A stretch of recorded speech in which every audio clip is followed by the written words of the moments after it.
introduce our next speaker. It's a big treat for you guys. It's actually a real treat for all of us who attend this medical school to have Dr. Jorge García as part of the faculty here. Dr. Garcia was born and raised in Pasadena, went to school at UC Riverside and majored in biochemistry.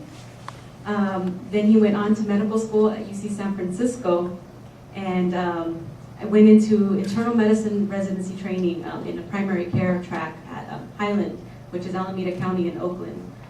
He stayed there as a chief resident, so which means he was good stuff if he stayed as chief resident. And we were lucky enough to track him over here for a general medicine fellowship, where he signed on as an associate professor of internal medicine. So we are very, very lucky to have Dr. Garcia. He's there's not enough good words worthy of describing him. He's just wonderful. He's a great support system for all students, an advocate for all of us students. He inspires us all and keeps us going. So with that, here's Dr. Garcia.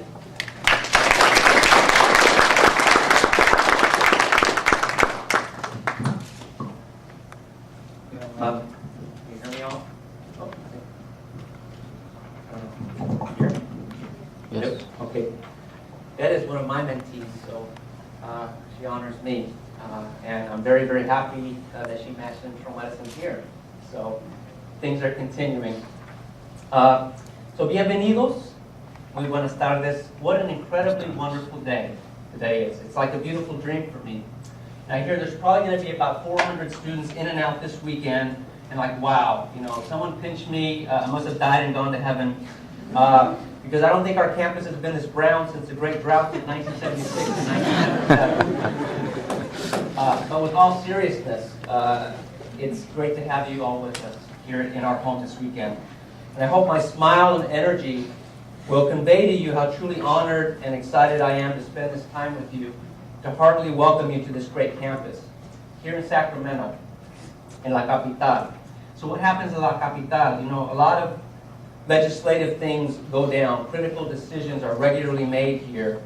And it reminds me why it's important that we have this time together, this Latino time together. Because we need to remind ourselves of who we are. Okay? Because we're not like everyone else, right? We roll with our own special style, with passion, flair, a little salsita. And I think we need to pause to remember who we're called to be, who we're capable of becoming. We're not just here to play and have a good time. And don't get me wrong, we're going to have fun, so don't worry about that. But more importantly, much more importantly, we're gathering to envision a brighter, healthier, more hopeful future for ourselves and for our communities. We're going to discuss what needs to be done to plan, to dream, to commit ourselves to following that dream no matter the cost, to roll up our sleeves and to remember the amazing things that we can do together. I really love events like this. My spirit's soar, I'm inspired, and I'm hopeful. And I hope that our conference is going to do the same for you.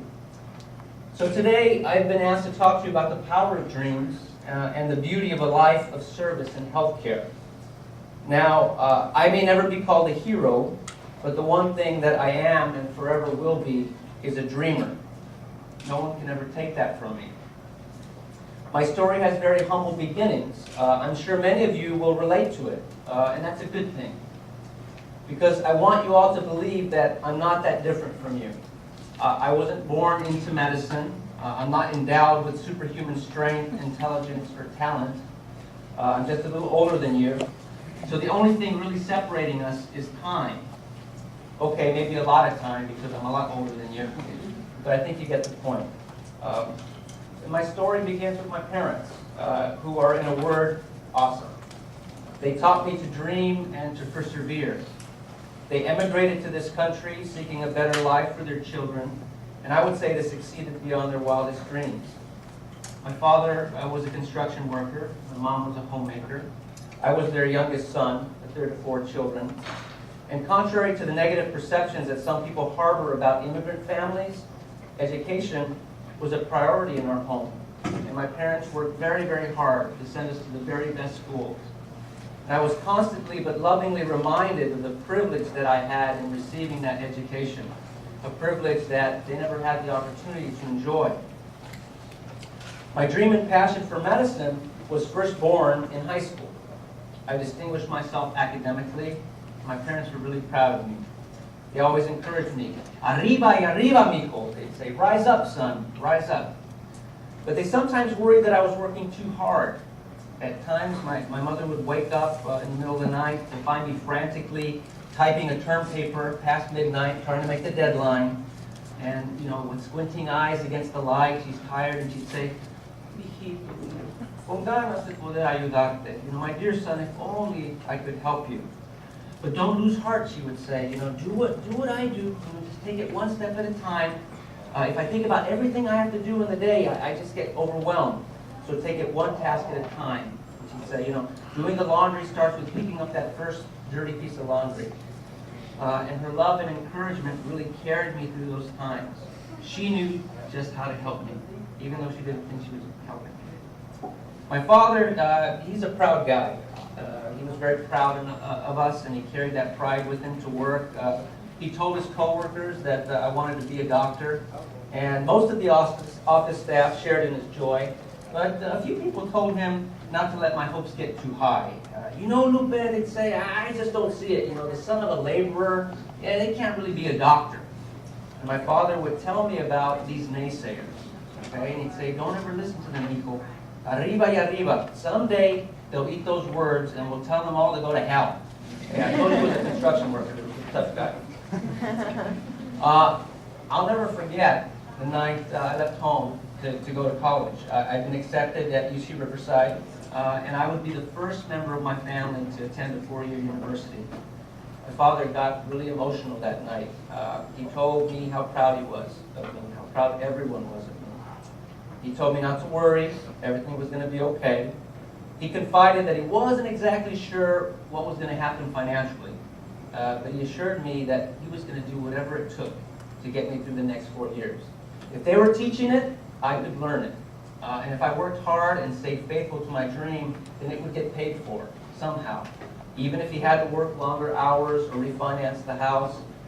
I was literally blown away. I marveled at his confidence in me. He would take all of those chances and pin his hopes on me. I was blown away. And then and there, I truly realized that I was going to carry more than my personal hopes and dreams to college. I was going to carry the family's dreams with me. And once I made it there, I realized I wasn't quite as academically gifted as I thought I was. No, I wasn't failing, but I wasn't making it to the top of the curve. And it was much harder than I ever imagined it would be. I had enrolled in the Biomedical Sciences program, a very rigorous 7-year Bachelor of Science MD program affiliated with UCLA School of Medicine.